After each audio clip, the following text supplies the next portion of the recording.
Hello बच्चों, तो हमारा टॉपिक चल रहा था बॉडी फ्लूइड्स एंड सर्कुलेशन। उसकी ज़बरदस्त एनसीईआरटी रीडिंग कर रहे थे अपन। तो आज के इस वीडियो में अपन उसके आगे कंटिन्यू करते हैं एंड टॉपिक शुरू करते हैं सर्कुलेटरी पाथवेज से। देखो, सबसे पहले सर्कुलेटरी पैटर्न दो टाइप का होता है। यार तुम्हें पता है हम एनिमल्स की बात कर रहे हैं, तो एनिमल्स में भी काफ़ी लेवल है। तो आपको दो टाइप का सिस्टम मिल सकता है, open circulatory system and close circulatory system. अब ये ओपन सर्कुलेटरी सिस्टम क्या होता है? ये आपका दिल है, ठीक। ये दिल ब्लड पंप कर रहा है लार्ज ब्लड वेसल्स में, ठीक। और ये लार्ज ब्लड वेसल्स जाके ऐसे ओपन अप हो जाएंगी और ये रही सेल्स, और डायरेक्टली इन सेल के ऊपर जाके ब्लड छिड़क देंगी लाइक दिस। ऐसे कुछ इस तरीके का आलम होगा कि ऐसा लग रहा है सेल्स जो हैं वो ब्लड में नहा रही हैं, है ना। और एक बार फिर से ये रिजॉइन कर लेंगी और रिजॉइन करके वापस से हार्ट तक पहुंच जाएंगी। तो ये जो सिस्टम है ना, ये बहुत ही बकवास सा सिस्टम है। आपको ज़्यादातर आर्थ्रोपोड्स एंड मलस्का में यही मिलता है। ब्लड जो हार्ट पंप कर रहा है वो लार्ज वेसल में जाएगा और ओपन स्पेस में जाके, यानी कि बॉडी कैविटी या साइनसेस में जाके ओपन हो जाएगा और डायरेक्टली सेल्स उसमें नहा रही होंगी, छप्पा छप्पा खेल रही होंगी। पर ये काफ़ी एफिशिएंसी कम कर देता है ऑर्गेनिज्म की। तो इसके कंपैरिजन में थोड़ा हायर लेवल डेवलप हुआ, that is close circulatory system. इसमें क्या होता है, ये जो हार्ट है ना, ये ब्लड पंप करता है आर्टरी में। आर्टरी आगे जाके डिवाइड कर लेती है ज़बरदस्त आर्टरियोल में। आर्टरियोल बेटा सेल लेवल पे जाके डिवाइड कर जाता है कैपिलरी में। यानी कि जिस लेवल पे आपके पास सेल आ जाएंगी ना, वहाँ पे क्या बन जाएगा? कैपिलरी। कैपिलरी एक बार फिर से जुड़ेंगी, दे विल फॉर्म वेनियोल। और वेनियोल एक बार फिर से जाके किस में ज्वाइन अप हो जाएंगी? वेन में, और हार्ट तक ब्लड ले जाएंगी। तो ये पूरा एक क्लोज सर्किट की तरह है। तो इससे एफिशिएंसी जो होती है ना ब्लड पंप की, वो काफ़ी बढ़ जाती है। तो एनालिडा एंड कॉर्डेटा में आपको मिलेगा क्लोज सर्कुलेटरी सिस्टम, जिसमें ब्लड जो हार्ट पंप कर रहा है ना, वो एक close network of blood vessels में पास करता है। ये काफ़ी एडवांटेजियस है, क्योंकि जो ब्लड यानी कि फ्लूइड पास हो रहा है, इसको आप ज़्यादा अच्छे से प्रिसाइसली रेगुलेट कर सकते हो, जिसके कारण ऑर्गेनिज्म की एफिशिएंसी क्या हो जाती है? ज़बरदस्त। अब आ जाओ, हम वर्टिब्रेट्स की बात करें। आई होप तुम सबको पता है कि जो एनिमल किंगडम है उसे हम ब्रॉडली दो पार्ट में डिवाइड कर पाते हैं।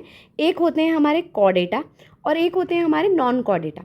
तो हम यहाँ पे पर्टिकुलरली बात करें कॉर्डेटा की। कॉर्डेटा का भी फर्दर जो हम डिवीजन कर देते हैं वो होता है वर्टिब्रेटा। तो वर्टिब्रेटा को हम फर्दर जाके डिवाइड कर देते हैं परम में। भाई तुम्हें पता है परम क्या होता है? पी से पाइसेस मछलियाँ, ए से एम्फीबियन, आर से रेप्टाइल, ए से एव्स बोले तो बर्ड्स, और एम से मैमल। हम इनके हार्ट की बात कर रहे हैं। तो पहली बात, इन सब के हार्ट के चैम्बर तुम याद करने के लिए एक ट्रिक याद करो, 2-3-3-4-4। एक कोडिंग याद कर लो, 2-3-3-4-4। इसमें से अपन एक एक को डिस्कस करते हैं। सबसे पहले हम आते हैं मछलियों पे। भाई मछलियों में दो चैम्बर है, तो एक ऑरिकल बना दो, एक वेंट्रिकल बना दो। अब ऑरिकल और वेंट्रिकल क्या होते हैं? हार्ट जो होता है ना, उसमें चैम्बर्स जो होते हैं, जो ऊपर वाला चैम्बर होता है ना, जैसे ये आपका हार्ट है, तो जो ऊपर वाला चैम्बर होता है वो होता है ऑरिकल। और ये हमेशा ब्लड रिसीव करता है, यानी कि हार्ट में ब्लड हमेशा ऑरिकल में आता है। और इसके नीचे जो होता है वो होता है वेंट्रिकल। जो नीचे वाला लोअर चैम्बर होता है वो होता है वेंट्रिकल, जो कि ब्लड को पंप करता है हार्ट से। तो आता है हार्ट में ऑरिकल से और जाता है वेंट्रिकल से। तो भाई एक एक बना दो ऑरिकल और वेंट्रिकल। अब थोड़ा मछली को डिटेल में पढ़ते हैं। मछली तुम्हें पता है पानी में रहती है, मछली जल की रानी है, जीवन उसका पानी है। अब पानी में रह रही है तो भाई ऑक्सीजन भी कहाँ से लेगी? पानी में। तो पानी में जो डिजॉल्व्ड ऑक्सीजन है वो मछली अपने मुंह से लेती जाती है और उसको कहाँ पहुँचा देती है? गिल्स तक। बेटा गिल्स में ऐसी जादुई शक्तियाँ होती हैं जो पानी में से ऑक्सीजन को सेपरेट कर सकती हैं, है ना। और ये सेपरेटेड ऑक्सीजन किस में डाल देगी? वो ब्लड में। तो ब्लड क्या बन गया? Oxygenated blood. अब ये ऑक्सीजनेटेड ब्लड कहाँ जाएगा? सेल्स के पास। सेल्स कहेंगे बहुत बढ़िया, ऑक्सीजन दे दो, और बदले में जो हमने CO2 बनाई है उसको ले जाओ। तो अब ब्लड क्या हो जाएगा? डीऑक्सीजनेटेड। और ये डीऑक्सीजनेटेड ब्लड फिशेस के अंदर कहाँ जाएगा? हार्ट में। अब बेटा हार्ट में जो रिसीव करता है वो हमेशा क्या होगा? ऑरिकल। और जो पंप करेगा वो हमेशा क्या होगा? वेंट्रिकल। तो यहाँ पे दो चैम्बर हैं, इसलिए हमारे पास ये 2 चैम्बर्ड फिशेज हैं। अब यहाँ पे ये ब्लड फर्दर वापस से पंप कर देंगी गिल्स को, जो कि वापस ये CO2 को हटाएंगी और O2 डाल देंगी, एंड साइकिल विल रिपीट। तो बेटा बेटा ये हार्ट कितना अभागा हार्ट है यार फिशेज़ में। बेचारा कुल मिला के सिर्फ डीऑक्सीजनेटेड ब्लड रिसीव करता है। ऐसा हार्ट जो सिर्फ डीऑक्सीजनेटेड ब्लड रिसीव करता है उसे हम बोलते हैं वेनस हार्ट। क्लियर है? चलो एक बार रीड कर लेते हैं। वर्टिब्रेट सब में मस्कुलर चैम्बर्ड हार्ट होता है। फिशेस के अंदर 2 चैम्बर्ड हार्ट होता है, जिसमें एक ऑरिकल और एक वेंट्रिकल होता है। मैंने तुम्हें डिटेल में पढ़ा दिया। अब आ जाओ एम्फीबियंस एंड रेप्टाइल में। एम्फीबियन एंड रेप्टाइल समझने के लिए अब मैं तुम्हें डॉक्टर से सिविल इंजीनियर बना रही हूँ, ठीक है। अब तुम्हें ना हार्ट बनाना है इस बार तुम्हें रोड नहीं हार्ट बनाना है। सबसे पहले तुम्हें हार्ट बनाने के लिए एम्फीबियन ने अपॉइंट किया। एम्फीबियन ने बोला भाई ज़बरदस्त हार्ट बना दियो। तुमने शुरुआत की, सबसे पहले तुमने ऑरिकल बनाए। इस बार तुमने 2 ऑरिकल बनाए। एक ऑरिकल बना लेफ्ट साइड पे, तो लेफ्ट ऑरिकल। एक बना राइट साइड पे तो वो बन गया राइट ऑरिकल। अब बेटा ये जो राइट और लेफ्ट है ना, इनमें फिक्स हो गया, जो राइट साइड है वो हमेशा गंदा वाला पार्ट यानी कि डीऑक्सीजनेटेड ब्लड रिसीव करेगी, और जो लेफ्ट वाला पार्ट है वो ऑक्सीजनेटेड ब्लड रिसीव करेगा। याद करो, जब भी तुम पूजा करते हो तो तुम सारे अच्छे काम राइट से करते हो, तो बॉडी ने कहा बड़ा भेदभाव है यार, तो मैं सारे अच्छे काम किसको दे दूंगा, लेफ्ट साइड को। तो अच्छा वाला ब्लड जो ऑक्सीजनेटेड ब्लड है वो कौन कैरी करेगा, लेफ्ट साइड। तो लेफ्ट साइड से कौन एंटर करा, अच्छा वाला ब्लड, राइट साइड से कौन एंटर करेगा, गंदा वाला ब्लड। एम्फीबियन खुश हो गया, चलो वही वेंट्रिकल बना दो। तो तुमने क्या किया, तुम बहुत ही पैसा खाऊ गंदे वाले वो हो इंजीनियर, तो तुमने क्या किया, वेंट्रिकल बनाया और चुपचाप से एक वेंट्रिकल बना के भग गए तुम वहाँ से। तुमने कुल मिला के एक वेंट्रिकल बनाया, तो लो जी मजाक कर दिया तुमने इसके साथ। अब क्या होगा, जो अच्छा वाला ब्लड इधर से एंटर कराना वो ओपन अप होगा इधर, तो इधर आ गया वो, और जो इधर से गंदा वाला ब्लड एंटर होगा ना, लो जी वो भी ओपन होके इधर ही आ गया। तो भाई साहब मिक्सिंग हो गई ब्लड की। गाली देगा तुमको ये एम्फीबियन, क्या किया भाई तूने, बहुत मजाक कर दिया। तो एम्फीबियन में टोटल चैम्बर होते हैं 3, जिसमें से 2 ऑरिकल और 1 वेंट्रिकल। तो ये properly oxygenated and deoxygenated blood को सेपरेट नहीं कर पा रहा, मिक्सिंग ऑफ ब्लड हो रही है, इसलिए हम इसे बोलते हैं इनकम्प्लीट डबल सर्कुलेशन। क्लियर है। अब रेप्टाइल को वैसे तो एनसीईआरटी सेम बता रही है कि 2 ऑरिकल होगा, 1 वेंट्रिकल होगा and incomplete double circulation exactly same होगी, पर थोड़ा सा मैं तुम्हें डिटेल में बताना चाहूँगी। देखो एक्चुअली में क्या होता है, अगेन तुमको रेप्टाइल ने हायर किया क्या बनाने के लिए, उस बेचारे का दिल बनाने के लिए। तुमने रेप्टाइल का दिल बनाना शुरू किया, रेप्टाइल ने तुम्हें वार्निंग दी थी भाई ऐसा बदतमीजी मत करियो, तो तुमने यहाँ पे भी left auricle and right auricle तो तरीके से बना दिया। अब क्या हुआ, रेप्टाइल ने तुमसे विश्वास करके बोला वेंट्रिकल बना दे भाई, तो तुमने ना क्या किया, दीवार खींचनी शुरू की, और दीवार जैसे बननी शुरू हुई, रेप्टाइल को विश्वास हो गया तुम पे कि यार तुम बना दोगे इस बार तुम। अब तुमने क्या लोल किया उसके साथ, आधी दीवार आधी दीवार बना के भग गए, यानी कि सेप्टम जो है वो ऐसा पार्शियल सेप्टम है। तो बेटा इस बार भी क्या होगा, इधर से डीऑक्सीजनेटेड ब्लड आएगा और वेंट्रिकल में गया, इधर से ऑक्सीजनेटेड ब्लड आएगा और इधर आया वेंट्रिकल में, फिर से हो गई मिक्सिंग, फिर से रेप्टाइल तुम्हें क्या देगा, गालियाँ। तो इसीलिए एम्फीबियन और रेप्टाइल का हम क्या मान लेते हैं, सेम। प्रैक्टिकली ये 1.5 होता है, पर हम इसे 1.5 बोलने की जगह सेम एम्फीबियन की तरह बता देते हैं। अब आते हैं हमारे चालू भाई साहब, एव बोले तो बर्ड्स एंड मैमल, और एक जो क्रोकोडाइल है ना उसने भी पार्टी चेंज कर ली। कायदे से तो बंदा किस में आता है, रेप्टाइल में, पर बंदा किस में चला गया, इनकी कैटेगरी में। और इसने बोला यार चुपचाप से 2 ऑरिकल बना और 2 वेंट्रिकल बना और चुपचाप से दोनों को सेपरेट कर।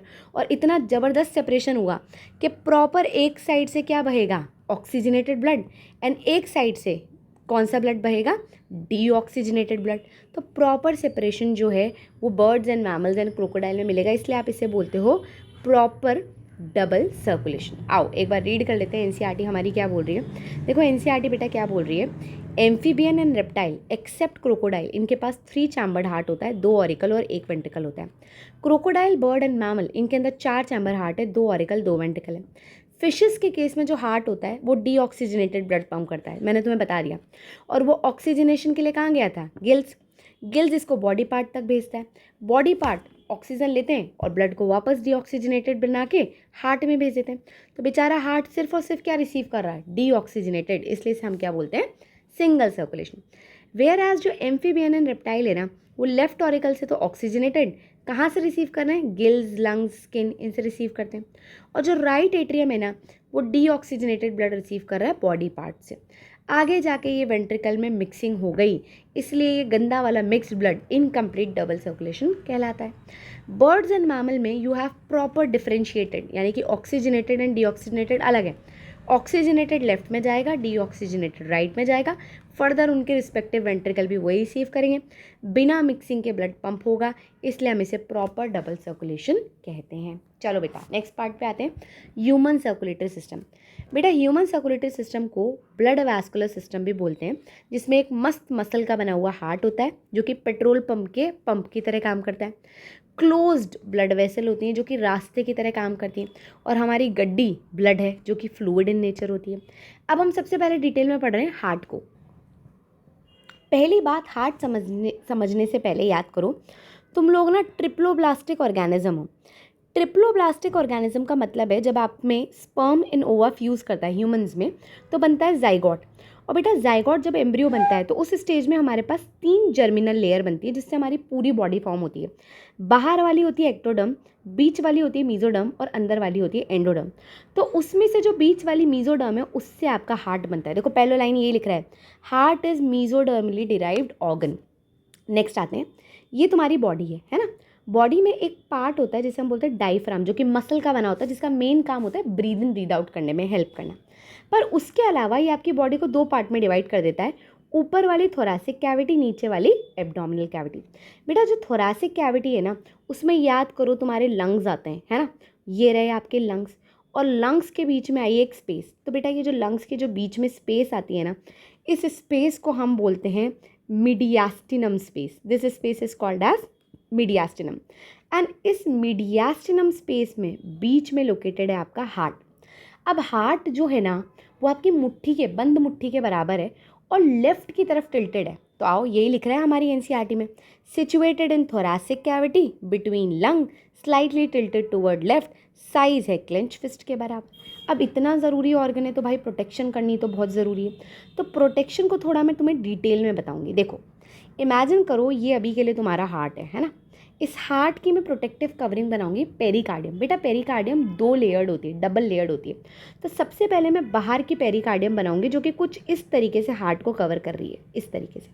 बेटा ये जो हार्ट को बाहर से आपकी पेरिकार्डियम कवर कर रही है ना, कुछ हार्ड सी मस्त सी होगी, तो ये फाइबर से बनी हुई है, इसे हम बोलते हैं बाहर वाली को फाइब्रस पेरिकार्डियम। ठीक, ये मस्त तंदुरुस्त है। अब नेक्स्ट वाली जो मुझे लेयर बनानी है ना वो है सीरस पेरिकार्डियम। अब वो सीरस पेरिकार्डियम, ऐसे याद रखो, काफ़ी सीरियसली ले गई मामले को। उसने क्या किया, फर्दर खुद भी 2 पार्ट में डिवाइड हो गई। मतलब कायदे से तो आपकी जो पेरिकार्डियम है 2 लेयर्ड है, पर उसमें से जो अंदर वाली सीरस पेरिकार्डियम है वो भी दो लेयर की बन गई। तो ये कुछ 2 लेयर इस तरीके का हो गया। लो जी, जस्ट फाइब्रस पेरिकार्डियम के नीचे ऐसी पूरी तंदुरुस्त लेयर बना के बैठ गई, फाइब्रस के नीचे सीरस पेरिकार्डियम। चलो जी मान लेते हैं, ठीक। ये वाली जो सीरस पेरिकार्डियम है ना, इसको मैं बोलूँगी पेराइटल सीरस पेरिकार्डियम। अब आता है तुम्हारा अंदर हार्ट। ये मेन हार्ट है बेटा, है ना, जिसमें ये आपके 4 चैम्बर हैं, अपर 2 ऑरिकल, नीचे के 2 वेंट्रिकल। अब जो दूसरी वाली सीरस पेरिकार्डियम है ना वो जस्ट इसके ऊपर, हार्ट की मेन बॉडी के ऊपर जस्ट ऐसे चिपक गई। तो यार ये तो बहुत ज़्यादा सीरियसली ले गई और ये खुद भी डबल लेयर्ड हो गई। और इस अंदर वाली को हम बोलेंगे विसरल सीरस पेरिकार्डियम। अगर तुम ध्यान से देख पा रहे हो ना तो बीच में ऐसी स्पेस छूट गई। This space is called as space, जो बोलेंगे इसको हम बोलेंगे पेरिकार्डियल स्पेस। और इसमें एक फ्लूइड भर जाता है जिसे हम बोलते हैं पेरिकार्डियल फ्लूइड। तो अब तुम्हें समझ आया, असली में पेरिकार्डियल फ्लूइड भरा होता है सीरस पेरिकार्डियम की 2 लेयर के बीच में।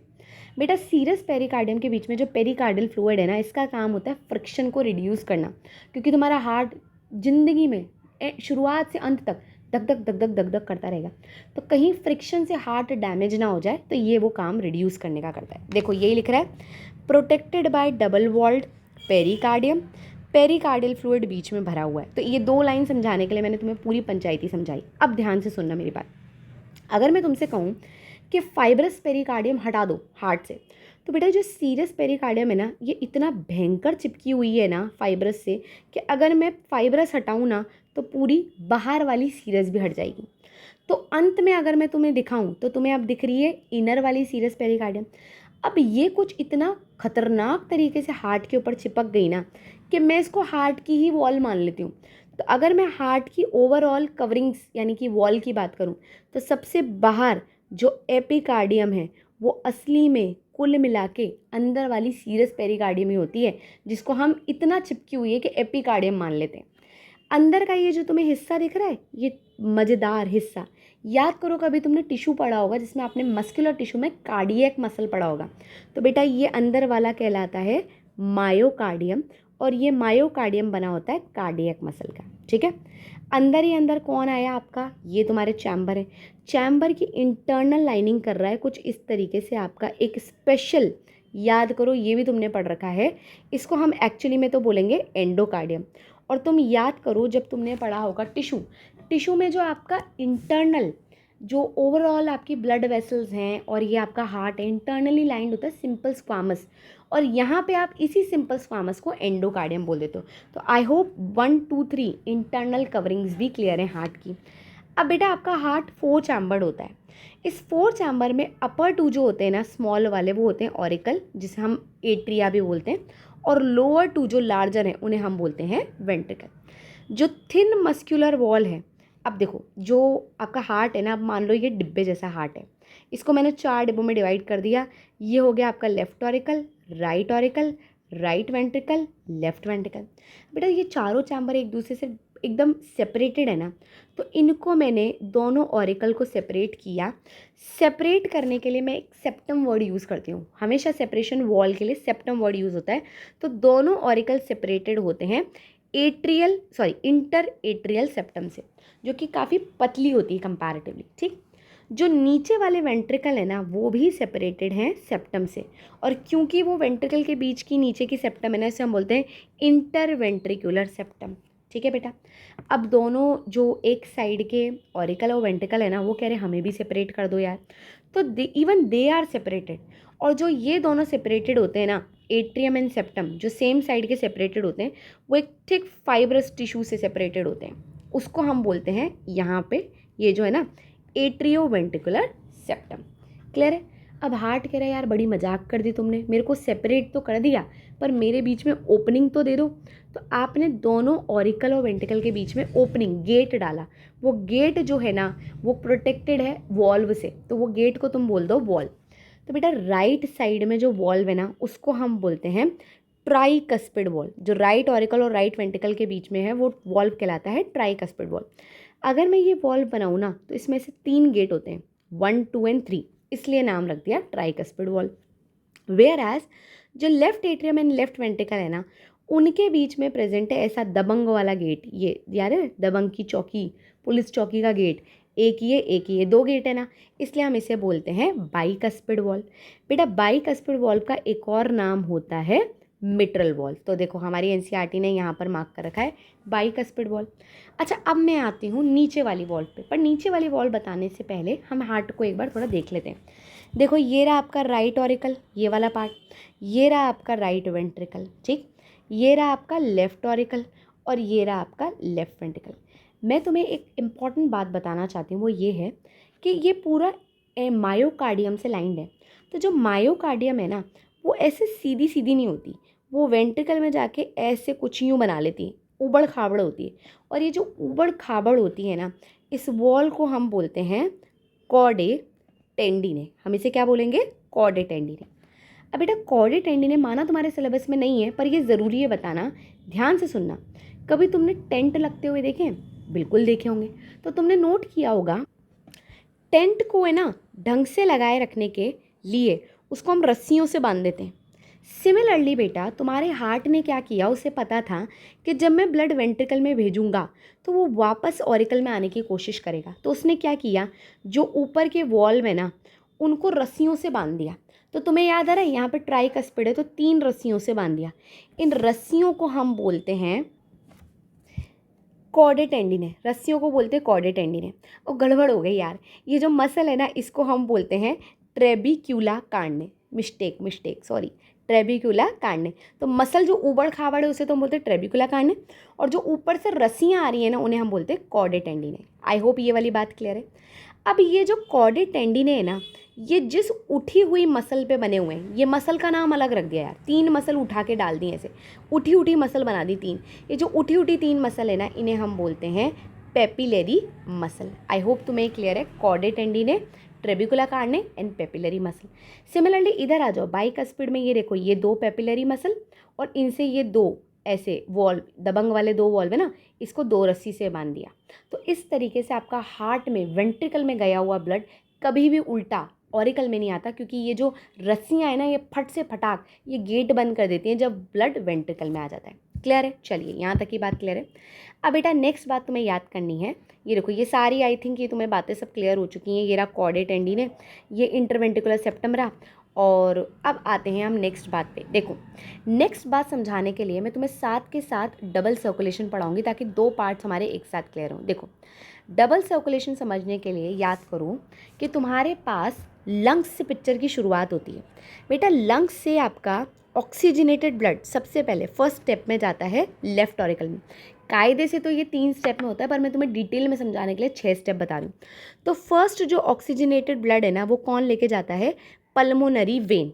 कहाँ लेके जाती है? लेफ्ट ऑरिकल में। स्टेप नंबर 1 समझ आई। स्टेप नंबर 2 क्या होगा? लेफ्ट ऑरिकल कॉन्ट्रैक्ट करेगी और ब्लड को पंप कर देगी लेफ्ट वेंट्रिकल में। कौन सा गेट ओपन होगा? Bicuspid valve. स्टेप नंबर 2 भी क्लियर है। स्टेप नंबर 3 में लेफ्ट वेंट्रिकल अब कॉन्ट्रैक्ट करके ब्लड पंप करेगी और कहाँ भेजेगी? सेल्स तक। कोई गेट ओपन होगा? जी हाँ। कौन सा गेट ओपन होगा? सेमील्यूनर वॉल। तो बेटा, जो आपके वेंट्रिकल है ना, वेंट्रिकल से आगे कौन सी चीज़ कहाँ जाएगी उसको गार्ड करते हैं सेमील्यूनर वॉल। और कहाँ भेज रहे हैं? सेल्स को। कौन सा ब्लड भेज रहे हैं? Oxygenated blood. और कौन लेके जाता है? बॉडी की सबसे बड़ी आर्टरी एओर्टा। क्लियर? अब सेल क्या करेंगी? ऑक्सीजन ले लेंगी और डीऑक्सीजनेटेड ब्लड एक बार फिर से ब्लड में भेज डाल देंगी, मतलब इन शॉर्ट CO2 डाल देंगी ब्लड में। तो ब्लड डीऑक्सीजनेटेड हो जाएगा और जाएगा राइट ऑरिकल में। यहाँ पे ले जाने का काम बॉडी की सबसे बड़ी वेन वेना कावा करती है। ठीक, ये हो गई आपकी कौन सी स्टेप? ये 3rd स्टेप, ये 4th स्टेप। अब 5th स्टेप में बेटा राइट ऑरिकल जो है ना, वो कॉन्ट्रैक्ट करके ब्लड फेंकेंगे राइट वेंट्रिकल में। तो डीऑक्सीजनेटेड ब्लड बढ़ जाएगा राइट वेंट्रिकल में। अब 6th स्टेप में राइट वेंट्रिकल ये गंदा वाला ब्लड भेजेंगी लंग्स तक। ले जाने का काम कौन करेगा? Pulmonary artery. याद रखना, सारी आर्टरी ऑक्सीजनेटेड ब्लड कैरी करती हैं और आर्टरी जाति का नाम बर्बाद करने के लिए पल्मोनरी आर्टरी उल्टा काम करती है, डीऑक्सीजनेटेड ब्लड कैरी करती है। ठीक है, ये हो गई आपकी 6 स्टेप। लंग्स CO2 हटाएंगे, O2 डालेंगे and the cycle will repeat again. ध्यान से मेरी बात सुनना बच्चों, यहाँ पे जो कनेक्शन लंग्स से, यानी कि ये लंग्स तक ब्लड गया और यहाँ पर आया, ये पूरा सर्कुलेशन जो है ना वो कहलाता है पल्मोनरी सर्कुलेशन। क्लियर? और जो लेफ्ट वेंट्रिकल से आपका पूरा राइट ऑरिकल तक, जिसमें आपकी पूरी बॉडी की सेल्स तक ब्लड पहुँचाया गया, this circulation is called as systemic circulation, जिसमें आपकी सेल्स को न्यूट्रिशन वगैरह प्रोवाइड किया जाता है। तो आओ एक बार मैं तुम्हें यहीं से आपका डबल सर्कुलेशन पढ़ा देती हूँ। देखो क्या लिख रहा है हमारी NCERT में। Blood pump by right ventricle enter करता है पल्मोनरी आर्टरी से, कहाँ पर? लंग्स में। वेयर एज जो लेफ्ट वेंट्रिकल में है वो ब्लड पंप किया जाता है एओर्टा में। दोनों बातें तुम्हें क्लियर हैं? डीऑक्सीजनेटेड ब्लड, देखो ये NCERT की गंदी बात है कि उसने पूरा घचड़ पचड़ मचा रखा है, इसलिए मैं कहती हूँ कि इसको 3 स्टेप की जगह 6 स्टेप में याद करो, तुम्हें आसानी से याद हो जाएगा।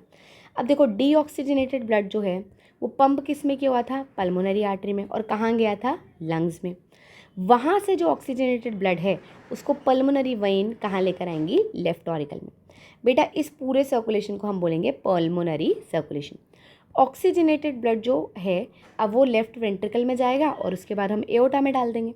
वहाँ से आर्टरीज, आर्ट्रियोल्स, कैपिलरीज, टिश्यू तक ले जाएंगी। वहाँ से टिश्यू ऑक्सीजन लेके CO2 डाल देंगी तो ब्लड हो गया डीऑक्सीजनेटेड। उसको वेनियोल्स वेन वेना कावा में डालकर राइट एट्रियम पहुंचा देंगे। इस सर्कुलेशन को हम बोलेंगे सिस्टैमिक सर्कुलेशन।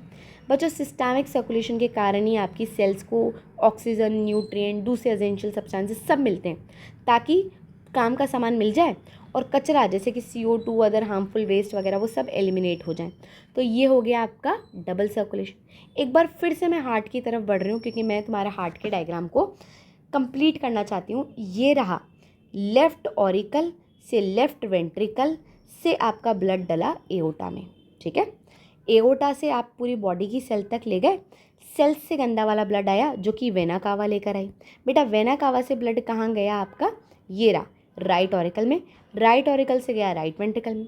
अब राइट वेंट्रिकल इसको, ये थोड़ा 3D डायग्राम तुम्हें इमेजिन करना पड़ेगा, किस में डाल देगी? आपकी पल्मोनरी आर्टरी में। पल्मोनरी आर्टरी उसको लेके जाएगी लंग्स तक। लंग्स से ऑक्सीजनेटेड ब्लड एक बार फिर से एंटर करेगा हार्ट में। तो थोड़ा सा अगर मैं सर्कुलेशन को ब्रीफ करूँ ना, तो गंदा वाला ब्लड आया यहाँ से, गया यहाँ पर, यहाँ से यूँ होता हुआ यूँ निकल गया। समझ गए? और अगर मैं अच्छे वाले ब्लड को बताऊँ ना, तो ये यहाँ से आ रहा है कुछ इस तरीके से, यहाँ से दोनों पल्मोनरी वेन्स से गया इधर, यहाँ से होता हुआ ये निकल गया एओर्टा में। आई होप तुम्हें हार्ट का डायग्राम बिल्कुल पिक्चर परफेक्ट क्लियर है। चलिए बेटा अब नेक्स्ट बात पे आते हैं अपन। ये पूरी बात मैंने तुम्हें अच्छी तरीके से समझा दी। चलिए अब अपन आते हैं नेक्स्ट पार्ट पे। हमारा जो हार्ट है ना वो मायोजेनिक हार्ट है। अब ये मायोजेनिक हार्ट क्या होता है सुनना। There are two variety of heart. एक होता है न्यूरोजेनिक। न्यूरोजेनिक के अंदर क्या होता है, न्यूरॉन्स जो होती है ना वो न्यूरॉन्स हार्ट को कंट्रोल कर सॉरी न्यूरॉन्स जो हैं वो एक ऑर्गेनिज्म के हार्ट को कंट्रोल करेंगी। मतलब न्यूरॉन्स जब कहेंगे ना तब हार्ट काम करेगा। तो ऐसा हार्ट कहलाता है न्यूरोजेनिक हार्ट, जैसे इंसेक्ट में प्रेजेंट होता है। हमारा हार्ट क्या होता है, मायोजेनिक हार्ट। हमारा हार्ट क्या कहता है, मैंने नहीं कंट्रोल होना किसी से। तो हमारा हार्ट क्या होता है, खुद ही खुद से काम कराता है, ऑटो रेगुलेटेड हार्ट है। तो ऐसा हार्ट क्या कहलाता है, मायोजेनिक हार्ट। तो ये ह्यूमन में प्रेजेंट है। अब बेटा ऐसा क्या खास बात न्यूरॉन कराती है वो तुम्हें शॉर्ट में मैं समझाती हूँ, सुनना। हमारी जो मसल्स है ना वो मसल नॉर्मली कैसे स्टेट में प्रेजेंट होती हैं, पोलराइज स्टेट। अब ये पोलराइज स्टेट क्या होती है, हमारा प्लस चार्ज बाहर ज़्यादा होता है और सेल के अंदर नेगेटिव चार्ज होता है। बोले तो सोडियम, ये पार्ट मैं तुम्हें थोड़ा सा एक्स्ट्रा पढ़ा रही हूँ, ये तुम ज़्यादा अच्छे से न्यूरॉन के टॉपिक में पढ़ोगे, पर मैं थोड़ा सा तुम्हें समझाना चाहती हूँ ताकि तुम्हें ईसीजी भी समझ आए। तो बेटा बाहर बहुत ज़्यादा पॉजिटिव चार्ज होता है, बाहर सोडियम ज़्यादा होता है, अंदर नेगेटिव चार्ज ज़्यादा होता है और अंदर पोटाशियम ज़्यादा होता है। ये अच्छे से पढ़ाऊँगी मैं तुम्हें जब नर्वस सिस्टम पढ़ेंगे। तो ये स्टेट में हमारी जो सेल्स होती हैं ना वो एकदम आराम वाली स्टेट में होती हैं। इस स्टेट को हम बोलते हैं पोलराइज स्टेट। जब न्यूरॉन इनके ऊपर न्यूरोट्रांसमीटर रिलीज़ करेगी ना तो ये मामला उल्टा हो जाएगा।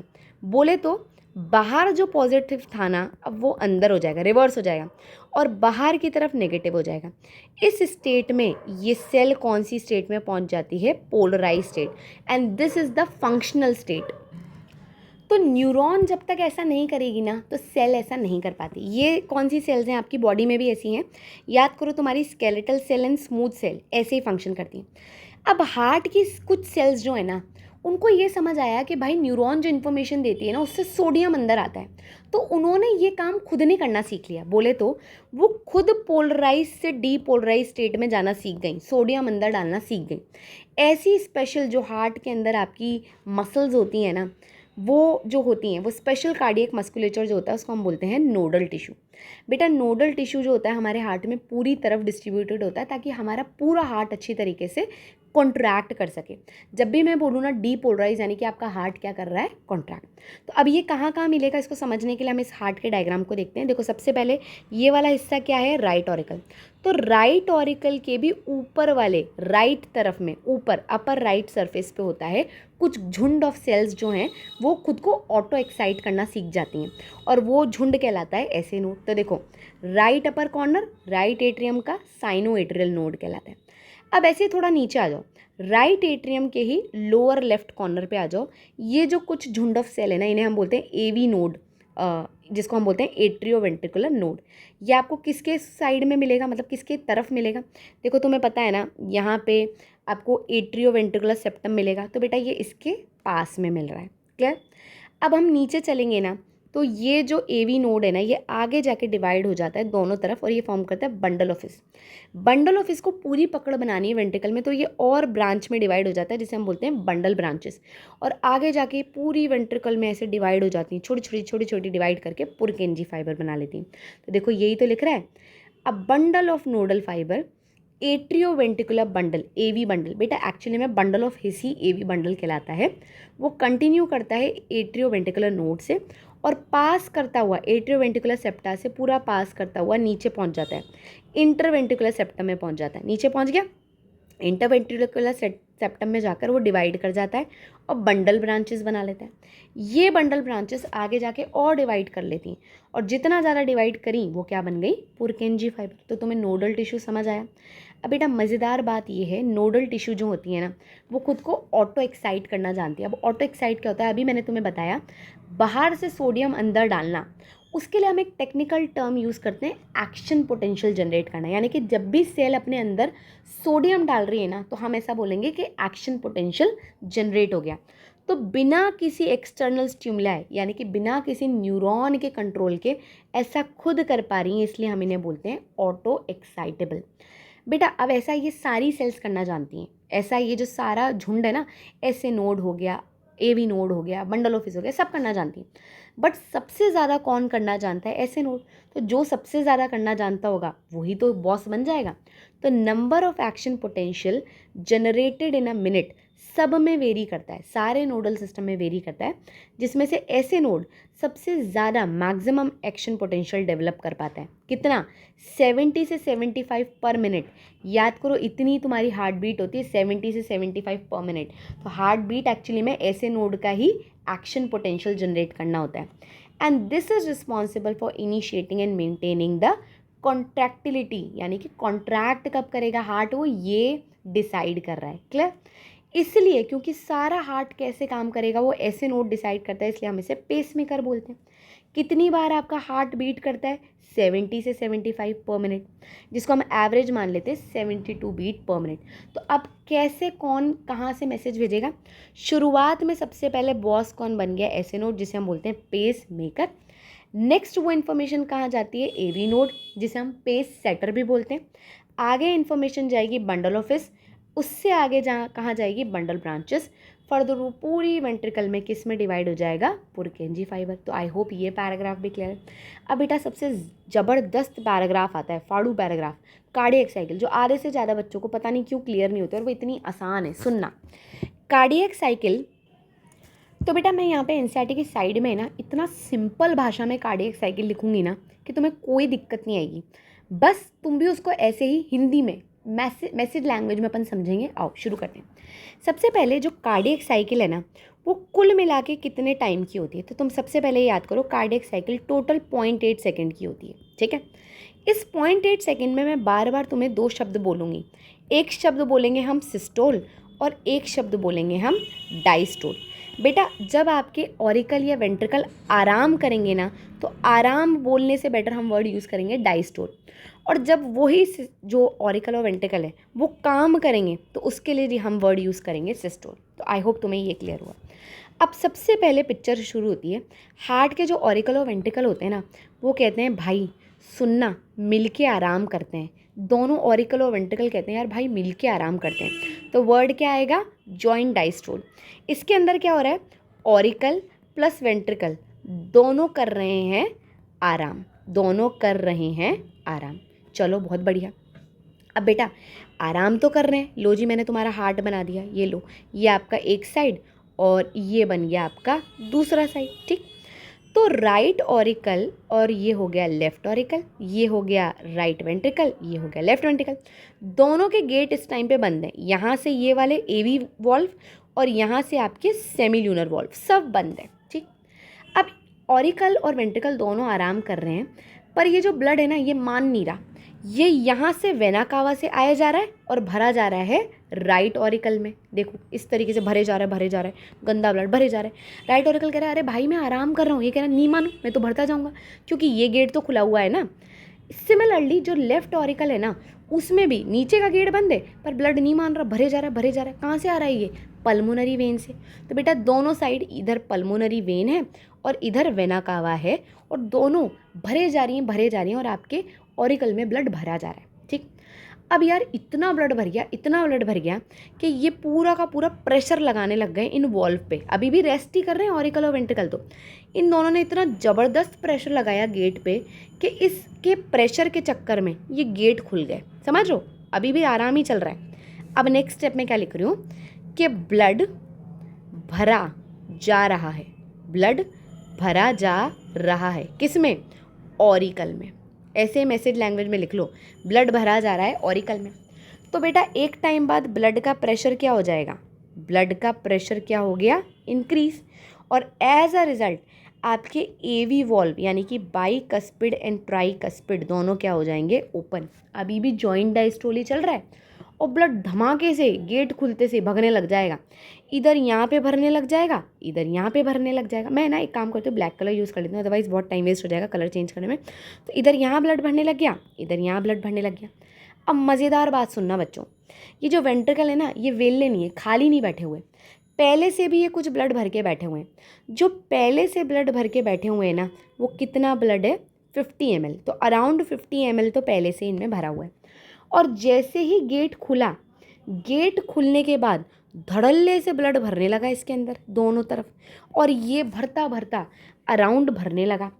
तो आप मानो कि अब यहाँ पर क्या हो रहा है, पैसिव फिलिंग, क्योंकि अभी तो कोई काम हुआ नहीं ना, तो यहाँ पर हो रही है पैसिव फिलिंग। किस में? Passive filling in ventricle. लो जी, पैसिव फिलिंग हो गई वेंट्रिकल में। अब बेटा, क्या तुमने कभी दूध का पैकेट खरीदा है? अमूल का, सरस का, जिस भी ब्रांड का तुमने मिल्क पैकेट खरीदा होगा, और तुमने उसे तरीके से ऐसे एक साइड से काटा होगा और ऐसे ना भगोनी में उसको खाली करना शुरू किया होगा, तो दूध भरने लग जाता है। अब मुझे नहीं पता तुम ऐसा करते हो क्या नहीं करते, मैं तो ऐसा ज़रूर करती हूँ कि जैसे ही बहुत ज़्यादा हो जाता है ना, लास्ट में थोड़ा सा मिल्क बचता है, तो मैं उसको फचाक करके उसमें खाली कर देती हूँ, और वैसे एकदम मस्त फच करके नीचे गिरता है। तो मैक्सिमम ब्लड तो मैक्सिमम दूध तो निकल गया, पर मैं फचाक करके लास्ट में जो मिल्क निकाल रही हूँ ना, ऐसा सेम ऑरिकल करते हैं। सुनना ध्यान से, 70% तो पैसिव फिलिंग ऑलरेडी हो चुकी है, 70% पैसिव फिलिंग हो चुकी है। ऑरिकल कह रहा है यार क्या मजाक है यार, मजाक चल रहा है क्या, इतनी देर से भरे जा रहा है भरे जा रहा है। लास्ट में ऑरिकल फचाक से, यहाँ पे दोनों ऑरिकल जो है ना, फच फच फचाक कॉन्ट्रैक्ट करके लास्ट में जो बचा कुचा ब्लड है ना, वो इसमें फेंक देंगे। अब मजाक की बात सुनो, ओनली 30% फिलिंग होती है। तो मतलब मैं नेक्स्ट स्टेप ये कहना चाह रही हूँ कि अब ध्यान से सुनना, पैसिव फिलिंग अराउंड 70% हो गई। अब आपका ऐसे नोड कह रहा है बहुत हो गया, अरे यार ऐसे नोड क्या जनरेट करेगा, एक्शन पोटेंशियल। बेटा ऐसे नोड जैसे एक्शन पोटेंशियल जनरेट करेगा ना, वो सारे ऑरिकल में फैल जाएगा, और ऑरिकल क्या करेंगी, कॉन्ट्रैक्ट यानी कि काम करेंगी। और मैंने तुम्हें बोला था जब भी ऑरिकल कॉन्ट्रैक्ट करे तुम्हें क्या बोलना है, ऑरिक्यूलर सिस्टोल। तो स्टेप नंबर शुरू हो गया, ऑरिक्यूलर सिस्टोल। और बेटा जैसे ही ऑरिकुलर सिस्टोल होगा ना, वो फचाक से 30% जो ब्लड बच रहा था ना, वो किस में जाके भर गया, वेंट्रिकल में। तो अगर मैं थोड़ा वेंट्रिकल को जूम कर लूँ ना, तो पहले से वेंट्रिकल में भरा हुआ था 50 ml, अराउंड 70% ब्लड पहले से ही आ चुका था पैसिव फिलिंग के कारण, और अब रिमेनिंग 30% जो है ना, वो एट्रियल सिस्टोल के कारण आया। तो कुल मिला के जो बाद में फाइनल जो ब्लड भरा ना, चाहे पैसिव फिलिंग कह लो चाहे सिस्टोल से कह लो, टोटल कितना ब्लड भरता है बच्चों, 70 ml। तो अब आपका वेंट्रिकल कितने ब्लड का मालिक हो गया, 50 और 70 टोटल करो 120 ml। तो आपके ब्लड में कितना वेंट्रिकल में ब्लड है, 120 ml। क्लियर? तो अब आपके ऐसे नोड कह रहे हैं जाओ बच्चे एक्शन पोटेंशियल आगे बढ़ाओ। तो एक्शन पोटेंशियल आगे बढ़ेगा तो किस में जाएगा, पहले एवी नोड, फिर आपका बंडल ऑफ हिस में जाएगा, बंडल ऑफ हिस से बंडल ब्रांचेज में जाएगा, बंडल ब्रांचेज में गया, बंडल ब्रांचेज से वो कहाँ गया, पुरकेंजी फाइबर। क्लियर बच्चों? अभी तक आपका एट्रियल सिस्टोल चल रहा है। जैसे ही पुरकेंजी फाइबर तक मैसेज पहुंच चुका है, भाइयों काम करना शुरू कर दो, तब तक ऑरिकल का हो चुका है। समझ गए? ऑरिकल का हो चुका है। तो यहाँ पर ऑरिकल का जब हो चुका और मैसेज आपका पुरकेंजी फाइबर तक पहुँच चुका, तो ऑरिकल कह रहा है मैं थक गया हूँ। तो अब क्या शुरू हो जाएगा, ऑरिकुलर डाइस्टोल। क्या शुरू हो गया बच्चों, ऑरिकुलर डाइस्टोल। थर्ड स्टेप शुरू हो चुकी है। एंड क्योंकि ऑरिकुलर डाइस्टोल शुरू हो गया, तो पैरेलल क्या शुरू हो जाएगा, वेंट्रिकल सिस्टोल। यानी कि अब आपका वेंट्रिकल काम करना शुरू कर देगा। थर्ड स्टेप में दोनों पैरेलल हुए। वेंट्रिकल कहेगा यार काट डालूंगा, मार डालूंगा, सारे ब्लड को भेज डालूंगा। तो बेटा आपका मैं एक ही साइड बना रही हूँ, ये रहा आपका वेंट्रिकल। यहाँ पे जैसे ही ब्लड इतना फिल हो चुका है ना, तो कहीं ब्लड दोबारा ऑरिकल में ना चला जाए, तो ब्लड के प्रेशर से, याद आ रहे हैं वो धागे, रस्सियाँ, कॉर्डेड टेंडिने, वो खींच के आपके दरवाजे बंद कर देंगे। यानी कि जैसे ही वेंट्रिकुलर सिस्टोल शुरू हुआ, मैं थोड़ा सा यार रब करूँ, मेरे पास जगह की कमी हो रही है। जैसे ही वेंट्रिकुलर सिस्टोल हुआ ना, तो क्या क्या हुई, पहली बात ब्लड के प्रेशर से, पहली बात तो ब्लड के प्रेशर से एवी वॉल्व हो गए बंद। एवी वॉल्व क्या हो गए, बंद। सेकेंड चीज, एंड इधर दूसरा आपके जो सेमी ल्यूनर वॉल्व थे ना बेटा, सेमी ल्यूनर वॉल्व हो गए ओपन। तो अब ब्लड कहाँ से कहाँ जाएगा, यहीं बचा, तो यहाँ तो जा नहीं सकता, तो सारा ब्लड इधर चल जाएगा। यानी कि अब तो तुम्हें पता है राइट साइड और लेफ्ट साइड कहाँ पे भेजेंगे। अगर राइट वेंट्रिकल है तो किस में जाएगा, पल्मोनरी आर्टरी में ब्लड भेज दिया जाएगा, और अगर लेफ्ट वेंट्रिकल है तो ब्लड किस में पंप हो जाएगा, एओर्टा में। समझ गए मेरी बात? तो यहाँ पे ब्लड पंप होना शुरू हुआ। बेटा जैसे ही यहाँ से ब्लड पंप होना शुरू हुआ तो एक टाइम बाद तो वेंट्रिकल में ब्लड कम होने लग जाएगा ना भाइयों, भाई एक टाइम बाद ब्लड कम होने लग जाएगा। तो धीरे धीरे हम बढ़ रहे हैं फोर्थ स्टेप की तरफ। ब्लड का प्रेशर क्या होने लग जाएगा, डिक्रीज। ब्लड का प्रेशर और ब्लड का वॉल्यूम क्या होने लग गया, डिक्रीज। एज अ रिजल्ट, ध्यान से सुनना, ये जो सेमी ल्यूनर वॉल्व अभी खुले हुए थे ना, मैं यहाँ पे नेक्स्ट डायग्राम बना रही हूँ, जो सेमी ल्यूनर वॉल्व खुले हुए थे ना, डिक्रीजिंग ब्लड प्रेशर से यहाँ पे ब्लड हो गया है कम, फटाक से ये वॉल्व हो जाएंगे बंद, क्योंकि ये नहीं चाहता कि ब्लड वापस पीछे आ जाए। तो जैसे ही ब्लड का प्रेशर डिक्रीज होगा ना, आपके सेमी ल्यूनर वॉल्व जो हो जाएंगे वो क्या हो जाएंगे, क्लोज। सेमी ल्यूनर वॉल्व क्या हो गए, क्लोज। और इसी के साथ शुरुआत हो गई वेंट्रिकुलर डायस्टोल की। बात समझे बेटा, जरा सा काम किया था, अब वेंट्रिकुलर डायस्टोल शुरू हो गया। वेंट्रिकुलर डायस्टोल के शुरू होते ही ऑरिकल कहता है वेरी गुड बेटा, हम भी नींद में, तुम भी नींद में, और एक बार फिर से क्या करें, जॉइंट डायस्टोल। समझ गए मेरी बात। तो पूरी स्टेप्स को अगर मैं सम अप करूं तो 4 ही तो स्टेप हैं। सबसे पहला जॉइंट डायस्टोल, ठीक है, उसके बाद सेकंड नंबर पे ऑरिक्यूलर सिस्टोल, थर्ड नंबर पे 2 चीज़ें एक साथ, ऑरिकुलर का तो डायस्टोल और वेंट्रिकुलर का सिस्टोल, फोर्थ नंबर पे वेंट्रिकुलर डायस्टोल बोले तो जॉइंट डायस्टोल। बस ये 4 ही स्टेप में। आ जाओ टाइम नोट करते हैं अब किसने कितनी देर काम किया। बेटा शुरुआत के 0.8 सेकेंड में से तो दोनों निकम्मे ऑरिकल एंड वेंट्रिकल शुरुआत के 0.4 सेकेंड तो जॉइंट डायस्टोल में होते हैं। दोनों ही आराम कर रहे हैं जी, तू भी आराम कर ले भाई, मैं भी आराम कर लेता हूँ। अब जो लास्ट में फचाक करके फिलिंग हो रही थी, तुम्हें पता है ना, जॉइंट डायस्टोल में गेट खुल गए थे, गेट खुलने से वेंट्रिकल भरने लगा था, और लास्ट में फचाक जो 30% रह गया था वो भाई साहब 0.1 सेकेंड में ऑरिकुलर सिस्टोल कवर कर देता है। तो ये भाई साहब वेंट्रिकुलर तो अभी भी किस में है, डायस्टोल में। क्लियर। अब जो ऑरिकल है वो कहते हैं मेरा काम हो गया, मैंने 30% ब्लड दे दिया, अब मैं जा रहा हूँ सोने। तो ये क्या हो गया, ऑरिकुलर डायस्टोल। वेंट्रिकल कहता है now it's time for me to work. तो बेटा इन 0.3 सेकेंड क्या होता है, वेंट्रिकुलर सिस्टोल। तो अगर मैं सम अप करूँ ना तो बेटा कुल मिला के 0.8 सेकेंड में से, मजाक की बात है, पूरा डायस्टोल जो है एट्रिया में 0.7 का रहा, और बंदे ने सिर्फ 0.1 सेकेंड काम किया है ना। और वेंट्रिकल भी कोई ज़्यादा कवेरे नहीं है, 0.8 में से भाई साहब 0.5 सेकेंड तो डायस्टोल में रहे और 0.3 सेकेंड सिस्टोल में रहे। देख लो कितनी आसान है कार्डियक साइकिल, यही लिख रहा है तुम्हारी पूरी एनसीईआरटी में। और अगर तुम रिवाइज करो ना तो बस इतनी सी बात है। टू बिगिन, सारे चैम्बर क्या हैं, रिलैक्स स्टेट में, यानी कि जॉइंट डायस्टोल। ट्राइकस्पिड और बाइकस्पिड प्रेशर से खुल जाते हैं, ब्लड आपका पल्मोनरी वेन और वेना कावा के थ्रू जो है लेफ्ट और राइट वेंट्रिकल में चला जाता है। कितना परसेंट फिल हो जाता है, अराउंड 70% पासिव फिलिंग हो जाती है, क्योंकि लेफ्ट और राइट ऑरिकल के बीच में गेट्स जो थे वो खुल रहे थे। अब क्या होता है, सेमी ल्यूनर वॉल्व इस टाइम पे क्लोज रहते हैं ताकि ब्लड उधर ना चला जाए। क्लियर। आगे देखो, ऐसे नोड जो है वो इम्पल्स यानी कि एक्शन पोटेंशियल जनरेट करता है, जिसके कारण दोनों एट्रिया कॉन्ट्रैक्ट करती हैं, यानी कि एट्रियल सिस्टोल। कितने सेकंड के लिए है, 0.1 सेकंड के लिए। सिर्फ बचा हुआ 30% ब्लड फेंका जाता है। अब एक्शन पोटेंशियल नीचे जाती है, एवी नोड से एवी बंडल से आपका ओवरऑल पूरा पुरकिंजी फाइबर से पूरा वेंट्रिकुलर मसल में फैल जाता है। तो अब बारी आ गई वेंट्रिकुलर कॉन्ट्रैक्शन की। वेंट्रिकुलर सिस्टोल टोटल कितने सेकंड का होता है, 0.3 सेकंड का। इस टाइम पीरियड में एट्रिया रिलैक्स कर जाती हैं और ये दोनों एक साथ होते हैं। वेंट्रिकुलर सिस्टोल और एट्रियल डायस्टोल दोनों साथ में होते हैं। वेंट्रिकुलर सिस्टोल में ब्लड का प्रेशर बढ़ने के कारण वेंट्रिकल धमाक से प्रेशर करते हैं, जिसके कारण आपका ट्राइकस्पिड एंड बाइकस्पिड बंद हो जाता है। इस टाइम पे आपको पहली आवाज़ आती है धक। अभी तुम धकी याद रखो, ठीक। ऐसा क्यों किया गया, ताकि ब्लड फ्लो ना हो सके एट्रिया में। वेंट्रिकुलर प्रेशर जो है इंक्रीज हो गया, जिसके कारण सेमी ल्यूनर वॉल्व खुल गए और ब्लड पल्मोनरी आर्टरी और एओर्टा से बाहर जाने लगा। धीरे धीरे क्या होने लगा, फोर्स प्रेशर से ब्लड बाहर जाने लगा, पर धीरे धीरे आपका जो वेंट्रिकल है उसमें ब्लड का प्रेशर कम होने लगा, तो वो रिलैक्स करने लगा। It's time for ventricular diastole. Ventricle का प्रेशर हुआ कम, सेमी ल्यूनर वॉल्व हुए क्लोज, कहीं बैकफ्लो ना हो जाए इसके लिए। वेंट्रिकुलर प्रेशर जो है ना धीरे धीरे डिक्लाइन हो रहा है, और अब अगेन वापस से, क्योंकि एट्रिया में तो ब्लड भरे जा रहा था, तो इस टाइम तक आते आते एक बार फिर से ट्राइकस्पिड एंड बाइकस्पिड क्या हो जाते हैं, ओपन।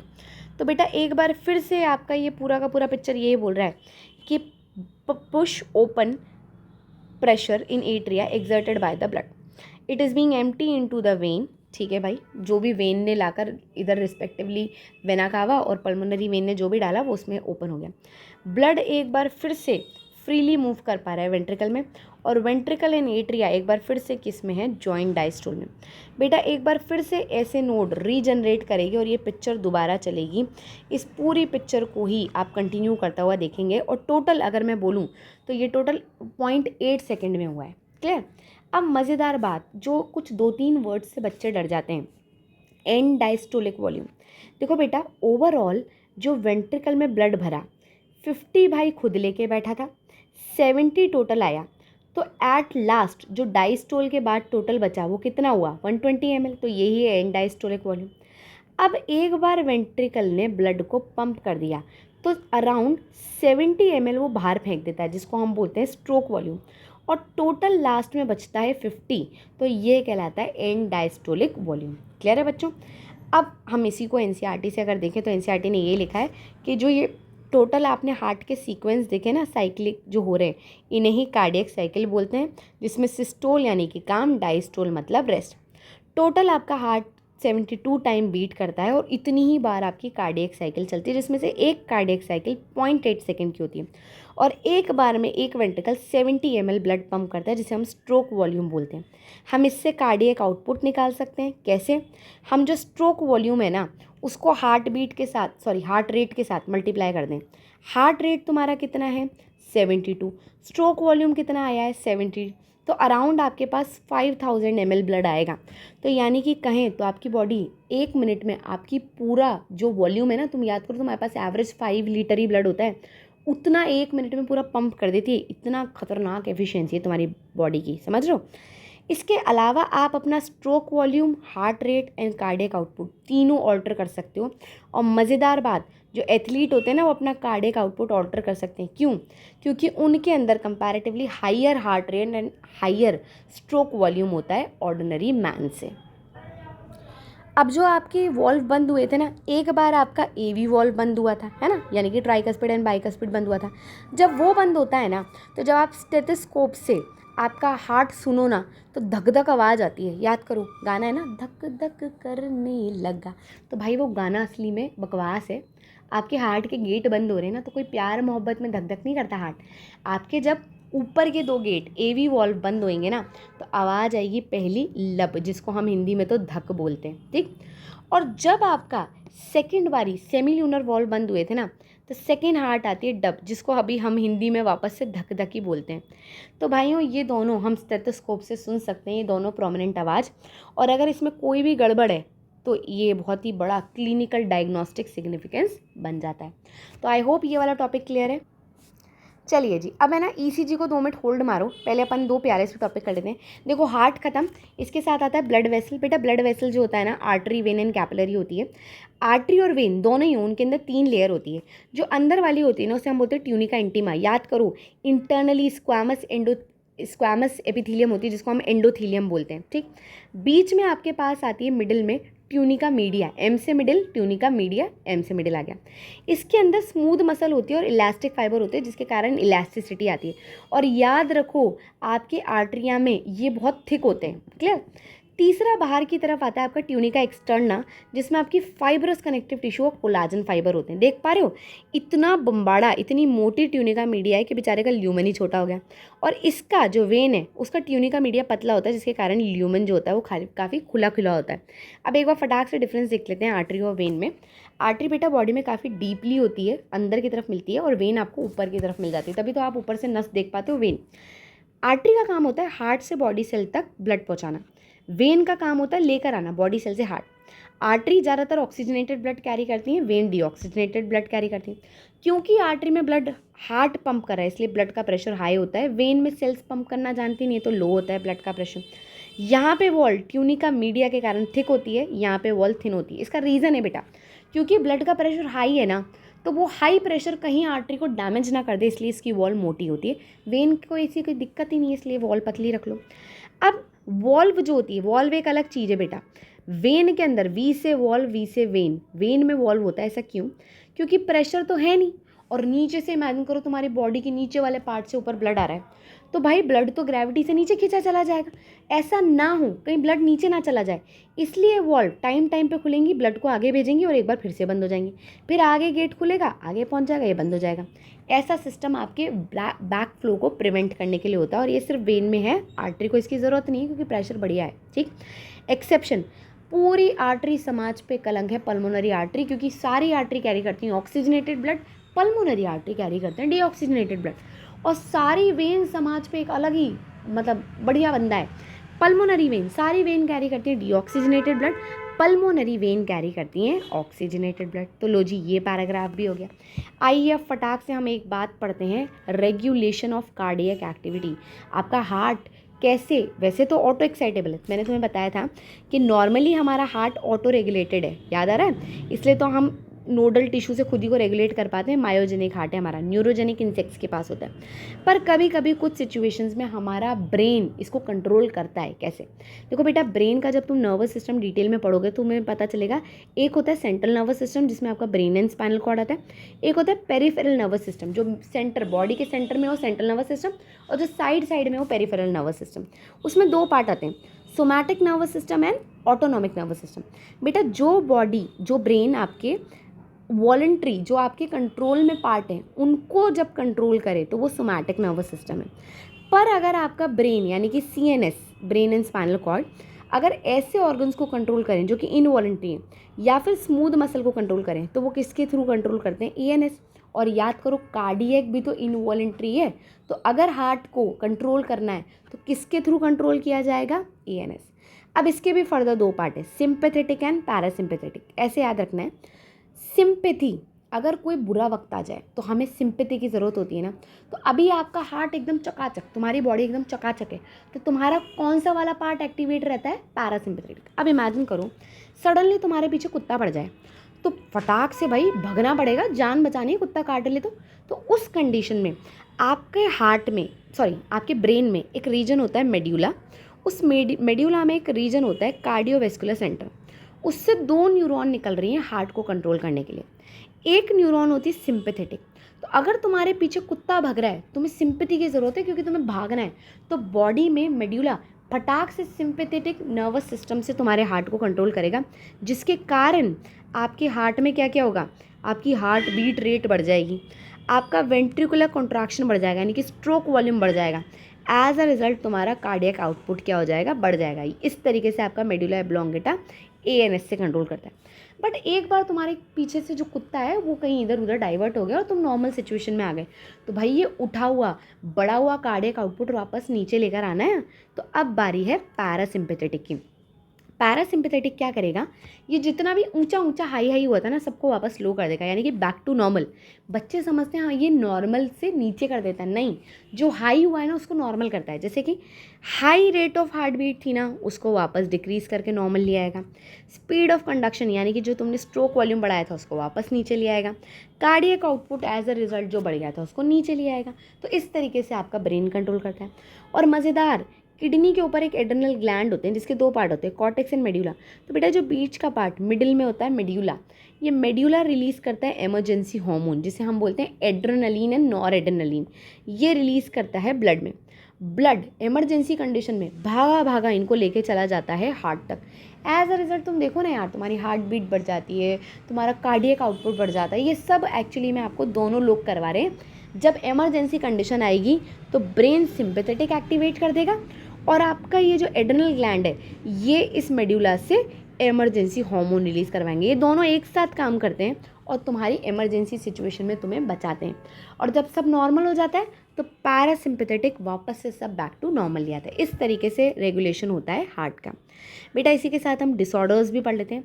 आपको पता है, तुम सब ने सुन रखा है हाई ब्लड प्रेशर, हाइपरटेंशन, ये क्या होता है? सुनो तो भाइयों, बीपी बड़ा ज़ोरदार है ना। बहुत सारे लोग कहते हैं हमें बीपी नहीं है। भाई बीपी तो सबका है, हमारा नॉर्मल बीपी होना चाहिए। सुनो मज़ेदार बात सुनो, तुम्हारा हार्ट ब्लड पंप कर रहा है, आर्टरीज में डाल रहा है, तो इतना ज़ोरदार पंप किया है तो ये ब्लड जो है ये साइड की वॉल पे कुछ प्रेशर लगा रहा है ना, उसी तो कहते हैं ब्लड प्रेशर। तो जब तुम्हारा वेंट्रिकल के कॉन्टेक्स्ट में बात हो रही है, जब आपका लेफ्ट वेंट्रिकल जो है वो कॉन्ट्रैक्ट करता है, कॉन्ट्रैक्ट करके ब्लड डालता है एओर्टा में, तो काफ़ी प्रेशर से डालेगा। तो इसको जब आप मेजर करो तो ये सिस्टोलिक है ना भाई, हार्ट ने लेफ्ट वेंट्रिकल ने पंप किया है, तो इसे आप बोलते हैं सिस्टोलिक प्रेशर, जो कि होता है 120 mm/Hg। क्लियर। और यही अगर मैं मेजर कर रही हूँ जब वेंट्रिकल रिलैक्स कर रहे हैं तो वो हो जाएगा डायस्टोलिक प्रेशर, जो कि कितना होना चाहिए 80 mm/Hg होता है नॉर्मल बीपी। आ जाओ फटाफट रीड कर लेते हैं। हाइपरटेंशन, ब्लड प्रेशर जो है वो हायर है नॉर्मल से। नॉर्मल कितना है 120/80, जिसमें से 120 mm/Hg जिसको हम बोलते हैं millimetre of mercury pressure, systolic है। और जब आप इसी चीज़ को पंपिंग मान रहे हो, है ना, और इसी चीज़ को जब आप रेस्टिंग प्रेशर यानी कि वेंट्रिकल रिलैक्स कर रहे हैं तब का प्रेशर लो तो 80 mm/Hg आएगा, यानी कि वो डायस्टोलिक प्रेशर है। क्लियर। अगर किसी बंदे का तुम बार बार ब्लड प्रेशर चेक करो, लो जी बड़ा बड़ा आ रहा है 140 90 120 सॉरी 140/90 आ जाए, तो कहेंगे भाई तेरे को तो हाई ब्लड प्रेशर है, हाइपर टेंशन है, तेरे को काहे को इतनी टेंशन लेता है। और ऐसा अगर लगातार हो रहा है यानी कि इसको काफ़ी सारी हार्ट डिजीज़ के चांसेस हैं। इनफैक्ट इसके जो vital organ brain and kidney है उनके भी डैमेज होने के चांसेस होते हैं। तुम खुद सोचो ना यार, किडनी में प्रेशर का कितना इंपॉर्टेंट रोल है। GFR, ग्लोमेरुलर फिल्ट्रेशन रेट, आगे पढ़ेंगे। चलो नेक्स्ट आते हैं, कोरोनरी आर्टरी डिजीज़। भाइयों कोरोनरी आर्टरी डिजीज़ को ही हम प्यार से एथेरोस्क्लेरोसिस बोलते हैं। क्या होता है देखो, तुम्हें ये बात तो पता है ना कि तुम्हारी ओवरऑल हार्ट को भी ब्लड चाहिए यार, सबको दे रहा है तो खुद को भी तो चाहिए। तो उसको जो ब्लड पहुंचाता है ना आपके लंग्स से, जो एओटा है, एओटा से एक आर्टरी कटती है कोरोनरी आर्टरी, और ये पर्टिकुलरली हार्ट की सेल्स को ब्लड पहुंचाती है, ऑक्सीजनेटेड ब्लड। तो आगे जाके वो भी आर्टरियोल, कैपिलरी, वेनियोल, कोरोनरी वेन बना के वापस से ओपन हो जाती है राइट एट्रियम में। तो तुम्हें याद करना है एओटा से कोरोनरी आर्टरी ओपन होती है, एक बार फिर से वो कोरोनरी साइनस के फॉर्म में ओपन हो जाती है राइट एट्रियम। तो बेटा इन शॉर्ट क्या हो रहा है, आप वापस से हार्ट को ब्लड दे के ले रहे हो ना। इमेजिन करो ये जो कोरोनरी आर्टरी है, समझ रहे हो, अगर इसमें इसमें इमेजिन करो, ये तो वैसे इसका ल्यूमन छोटा होता है, इतना सारा तो डिपोजिशन है।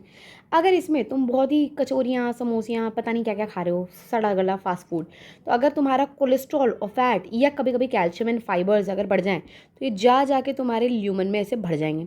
तो बेचारा ल्यूमन वैसे ही छोटा था और छोटा हो गया, तो इसमें से पास होने की जगह ही खत्म हो गई। तो यही तो हो रहा है, अफेक्ट कर दिया वेसल्स को जो कि ब्लड सप्लाई कर रही हैं हार्ट को, यानी कि यहाँ पे कोरोनरी आर्टरी वगैरह की बात हो रही है। क्यों? क्योंकि ये सब डिपॉजिट हो गया जिसके कारण ल्यूमन और छोटा। Again this condition is called as atherosclerosis. Clear. अब आ जाओ जी एंजाइना। एंजाइना लड़कियां जो होती हैं खतरनाक, बहुत ही जानलेवा हमला करती हैं, तो एंजाइना से याद रखो जानलेवा हमला। एंजाइना पेक्टोरिस क्या होता है, बहुत ही खतरनाक सा एक्यूट, मतलब कुछ देर के लिए एक अजीब सा चेस्ट पेन होता है। ऐसा क्यों होता है? क्योंकि आपके हार्ट को उस टाइम पे इनफ ऑक्सीजन नहीं मिल रही जितनी मिलनी चाहिए। वैसे एंजाइना पेक्टोरिस की दिक्कत मेल में फीमेल में दोनों में हो सकती है, किसी भी एज ग्रुप के, पर पर्टिकुलरली ज़्यादा कॉमन होती है मिडिल एज यानी कि 30+ लोगों में, या एल्डरली काफ़ी बूढ़े लोगों में, कि धीरे धीरे दिक्कतें बढ़ती जाती हैं। And this affects the blood flow, obvious सी बात है। आ जाओ जी लास्ट 3 बीमारियां एक साथ याद करनी है, heart failure, heart attack and cardiac arrest. तुम तीनों ट्रिक से याद करो। हार्ट अटैक जो है ना, इमेजिन करो मैं तुम्हारे हार्ट का गला घोंट दूँ। इमेजिन करो ना तुम्हारे क्या जा रहा है, तुम्हारा हार्ट है और मैं उसका गला घोंट दूँ। गला घोंटते से क्या हार्ट को सांस आएगी? नहीं। तो बेटा यही हार्ट अटैक है, मैंने तुम पे अटैक किया। देखो heart attack when the heart muscle suddenly damage by the इनएडिक्वेट blood supply. अगर ब्लड सप्लाई प्रॉपर नहीं होगी, सांस नहीं आएगी, तो उसकी सेल मर जाएंगी। क्लियर। इसी को हार्ट अटैक कहते हैं। अब अगर हार्ट अटैक हुआ तो क्या हार्ट इतना एफिशिएंटली काम कर पाएगा? नहीं। तो हार्ट फेल हो जाएगा पूरी बॉडी को एफिशिएंट ब्लड सप्लाई करने में। इस कंडीशन को बोलते हैं heart failure. Heart failure, state of heart when it is not pumping blood effectively enough to meet the need of the body. और बेटा इसी को हम कई बार कंजेस्टिव हार्ट फेलियर भी बोलते हैं, because it is basically due to congestion of lungs. काफ़ी कॉमन सिम्टम होता है इसका। अच्छा लास्ट और है कार्डियक अरेस्ट। इमेजिन करो मैं तुम्हारे हार्ट को अरेस्ट कर लूँ, तो क्या बेचारा आप कुछ काम कर पाएगा? नहीं, it will stop doing its function. तो कार्डियक अरेस्ट का मतलब ही होता है जब आपका हार्ट स्टॉप कर दे काम करना, इसी दिन आखिरी दिन होता है और पत्ता कट जाता है, टिकट कट जाता है, बंदा ऊपर पहुंच जाता है। आई होप तुम्हें डिजीजेस क्लियर हैं। और बस एक लास्ट काम कर लेते हैं, एक है ना लास्ट अपन ये पढ़ लेते हैं कि भाइयों तुम्हारे पास एक ना यूनिक हिपैटिक पोर्टल सिस्टम होता है। कुछ भी नहीं होता है, जो तुम्हारी स्मॉल इंटेस्टाइन है ना, वहाँ से ब्लड डायरेक्टली हार्ट को जाने की जगह सबसे पहले लिवर के पास जाता है ना। तो लिवर क्या करता है, दो ज़रूरी काम करता है। जो आपके ब्लड में जितना ग्लूकोज़ है, एक्स्ट्रा ग्लूकोज़, फैट वगैरह, इसको स्टोर कर लेता है, ठीक, ताकि वो तुम्हारे मुश्किल वक्त में काम आ सके। और दूसरा ज़रूरी काम है कि आपकी सेल्स जो है ना, वो अमोनिया भेज रही हैं, और हमारी बॉडी इस औकात में नहीं कि हम अमोनिया बाहर निकाल सकें। तो लिवर उस अमोनिया को किस में कन्वर्ट कर देता है, यूरिया में, और इसके आगे ब्लड भेजता है आपके हार्ट को। तो इस स्पेशल सिस्टम को हेपेटिक पोर्टल वेन्स जो इस स्पेशल सिस्टम को हम बोलते हैं hepatic portal system. Hepatic portal vein carries blood from intestine to liver before it is delivered to the systemic circulation। Reason पता चल गया। चलिए, एक लाइन में तो मैं पहले ही पढ़ा चुकी हूँ। Special coronary system of blood vessel, मैंने बताया था ना, कोरोनरी आर्टरी, उसी की बात कर रहा है, जो कि हमारे कार्डियक मस्कुलेचर यानी कि हार्ट को ब्लड सप्लाई करता है। और इसी के साथ एक प्यारा सा छोटा सा टॉपिक रह रहा है ईसीजी, पटाक पढ़ लेते हैं और हमारा चैप्टर खत्म। देखो भाई, तुमने सुना होगा P P P P P, हमारे जितने भी एकता कपूर के सीरियल होते हैं ना आंटियों वाले, उन सब में यही होता है। बंदा मर जाता है और बंदी मर जाती है, उसके पता नहीं छाती ठोकते हैं और वो जिंदा हो जाता है। ऐसा रियल में नहीं होता। पर ये जो P P P P P जो आवाज़ होती है ना, it is actually cardiac arrest. और मैंने तुम्हें बता दिया कार्डियक अरेस्ट का मतलब है हार्ट ने काम करना बंद कर दिया, बंदे की डेथ हो गई। ऐसा आपने ज़रूर देखा होगा। तो जो मशीन आपने देखी होगी, उस मशीन को बोलते हैं इलेक्ट्रोकार्डियोग्राफ। और उससे जो आपने ये जो रिप्रेजेंटेशन देखी होगी P P P P P, उसको अगर मैं निकाल दूं तो वो जो ग्राफ आएगा, that is called as electrocardiogram. पता नहीं बंदा नशा करके नाम रख रहा था, मशीन का नाम इलेक्ट्रोकार्डियोग्राफ रख दिया, डिवाइस का नाम ग्राफ का नाम इलेक्ट्रोकार्डियोग्राम रख दिया। आई डोंट नो क्या लॉजिक है इसका। चलिए आगे आओ। ईसीजी एक ग्राफिकल रिप्रेजेंटेशन होता है इलेक्ट्रिकल एक्टिविटी का हार्ट की, जब वो कार्डियक साइकिल में काम कर रहा है। बेटा स्टैंडर्ड ईसीजी की बात कर रहे हैं आप, आगे एमबीबीएस में आप काफ़ी डिटेल्ड ईसीजी की बात करोगे।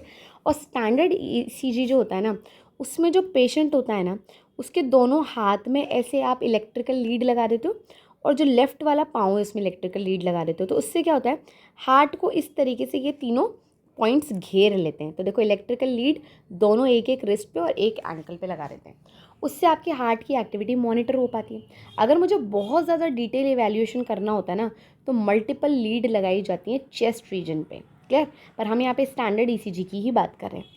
आगे देखो, आपको PQRST ऐसे शब्द मिलेंगे। इन सब का कुछ सिग्निफिकेंस है इलेक्ट्रिकल एक्टिविटी को लेकर। देखो, अब मैं तुम्हें डीपोलराइज पोलराइज सब समझा चुकी हूँ, तो तुम्हें समझ आएगा। सबसे पहले आप ये देख पा रहे हो, ये पी वेव है। ये पी वेव बता रही है एक्साइटेशन या डीपोलराइजेशन ऑफ एट्रिया। बोले तो ऐसे नोड ने एक्शन पोटेंशियल जनरेट कर दिया, एज अ रिजल्ट एट्रिया को वो एक्साइटेशन यानी कि उसकी सेल्स डीपोलराइज हो गई, एंड नाउ एट्रिया कॉन्ट्रैक्ट करना शुरू कर देंगी। तो बेटा एक क्वेश्चन जो हमेशा आता है, बच्चे घोचा खा जाते हैं, डीपोलराइजेशन ऑफ एट्रिया बता रहा है, इसके बाद एट्रियल सिस्टोल आएगा। क्लियर? अब आ जाओ नेक्स्ट, देख रहे हो आपको QRS। बेटा ये जो QRS कॉम्प्लेक्स होता है ना, अब क्या हुआ है, ऐसे नोड से AV नोड से होता हुआ बंडल ऑफ हिस पुरकेंजी फाइबर तक आपकी इन्फॉर्मेशन आ चुकी है।